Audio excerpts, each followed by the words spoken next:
Let us now start creating a web page from an empty file, right? So look at what we have here. We've provided you with a very basic skeleton of an HTML file.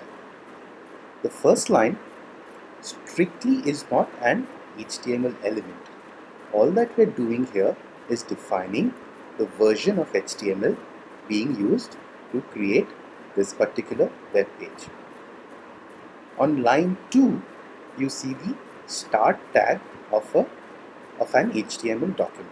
So look at how we've used angle brackets and mentioned the word HTML between them.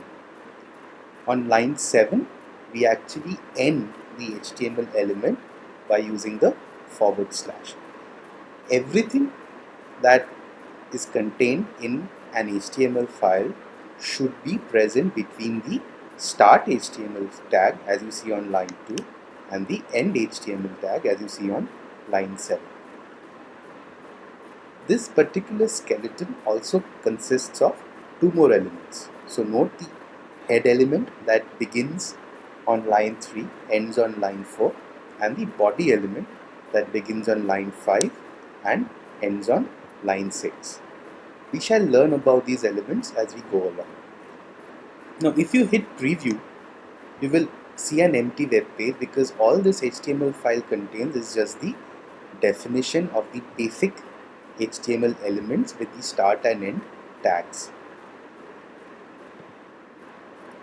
Now let's start adding some elements to this HTML file.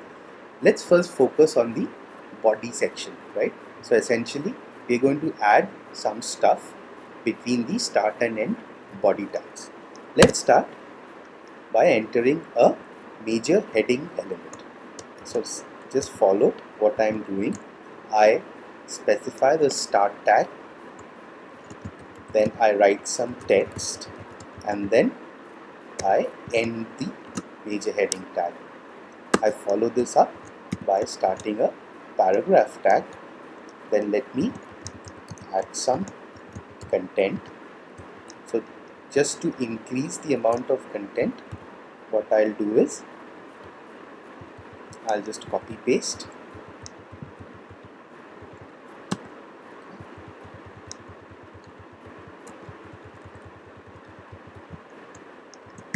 and then end the paragraph tag.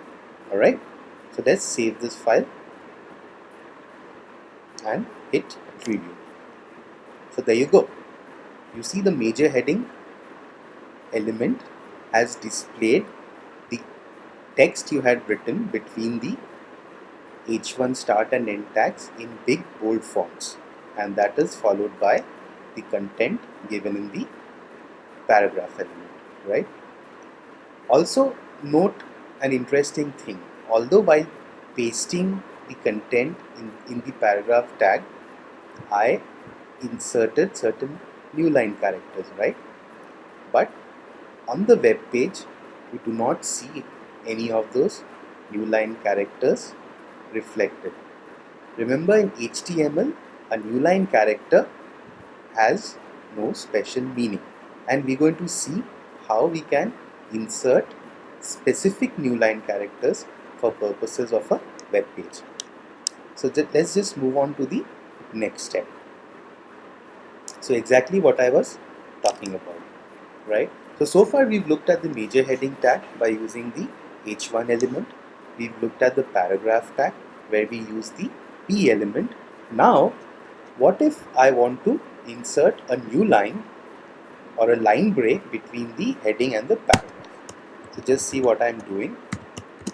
So what is interesting about this particular element is that there is no distinct start and end tags, right?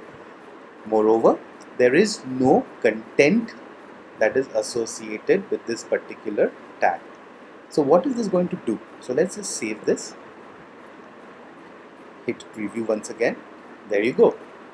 As you can see, the spacing between the heading and paragraph is increased. And why has that happened? Because you've essentially entered a line break element, right? So far so good. Whatever we've done so far has been entered in the body element of our HTML file. Now let's take a sneak peek at what the head element can do for us. The head element essentially supports three types of data, right? The first one deals with metadata. So let's give you an example of metadata. What I will do is I will enter a title for my page. Whenever you visit a web page, you will note that there is some text that is displayed on top of your browser window, right? That is the title of the page, and that is specified in the head section by using the title element, right?